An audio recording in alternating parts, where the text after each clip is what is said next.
Sprint Project, expert dans la veille internationale des startups et la création d'alliances avec les acteurs majeurs de la supply chain, est heureux de vous présenter Start Me Up. Bonjour à toutes et à tous et bienvenue dans Start Me Up, la fenêtre sur l'innovation de la supply chain. Comme vous le savez, tous les mois, nous vous faisons découvrir une entrepreneur ou un entrepreneur que nous suivons chez Sprint Project et dont l'innovation et le dynamisme changent la donne dans notre secteur. Aujourd'hui, avec mon invité, nous allons parler de la gestion des retours. Alors, c'est un sujet qui l'occupe nuit et jour depuis plus de 10 ans. Nous, chez Sprint Project, depuis 2018, nous avons vraiment vu l'augmentation et l'exigence des consommateurs. À tel point, c'est que la gestion des retours est devenue un des critères essentiels dans le choix du consommateur pour son marchand et son e-marchand.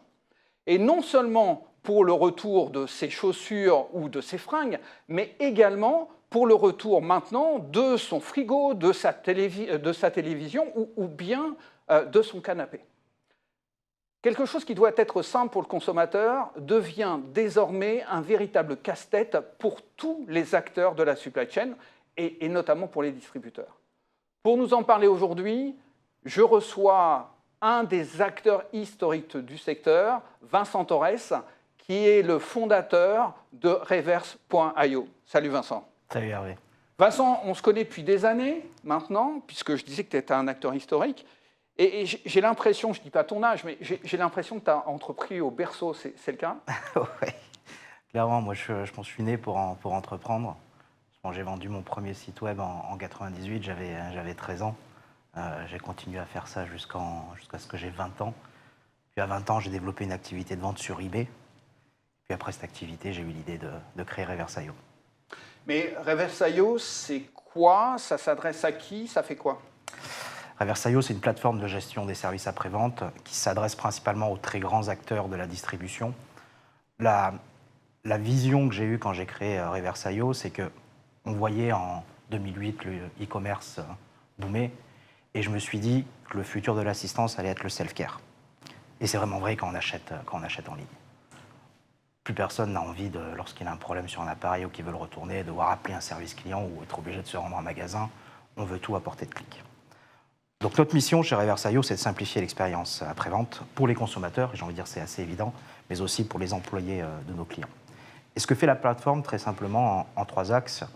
Premièrement, ce sont des interfaces omnicanales de prise en charge des demandes de retour, donc évidemment en self-care pour les clients finaux, mais aussi utilisées par les services clients et les magasins. La technologie qu'il y a derrière, c'est un moteur de gestion des processus métiers qui va permettre d'automatiser la prise en charge du retour en fonction du produit retourné, la raison du retour, la date à laquelle il est acheté, tout un tas de critères, déterminer quel est le bon transporteur, à quel endroit est-ce que je dois envoyer ce produit et comment est-ce que je vais traiter ce retour en instanciant le bon workflow. Et en 2022, vous en êtes où? En 2022, aujourd'hui, on a couvert la majorité du marché français. On a évidemment des grands enjeux de développement à l'international. Aujourd'hui, la société compte une 40aine de personnes. Elle fait entre 50 et 100% de croissance sur les 3 dernières années, et elle est rentable. Mais quand on est un petit Frenchie et que le marché est au-delà des frontières, est-ce qu'il y a une place ou alors ça veut dire qu'on se fait racheter? Quel est l'avenir dans les 12 à 24 mois de Reverse.io? On a clairement vu le secteur de la reverse logistique comme un secteur très attrayant pour les acquéreurs, notamment du monde de la logistique. Non, nous, aujourd'hui, on est l'un des derniers acteurs indépendants et on compte le rester. Je pense qu'on a souvent vu des très belles innovations partir de France. On a plein d'exemples de tech qui, aujourd'hui, sont installés aux US et qui sont devenus leaders sur leur marché. Aujourd'hui, on est leader sur notre marché national. On va régulièrement à New York, à la NRF, regarder les tendances, tant en termes d'acteurs que de demandes côté retailer, et on est aujourd'hui convaincu que Reverse.io a sa place dans le monde.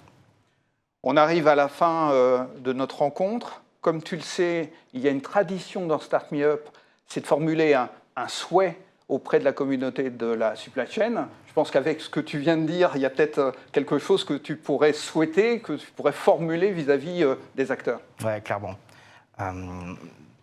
Le modèle de Reverse.io repose sur la connexion de tout un écosystème au sein d'une même plateforme pour pouvoir que tout le monde discute simplement et automatiser un maximum d'échanges entre tous ces acteurs.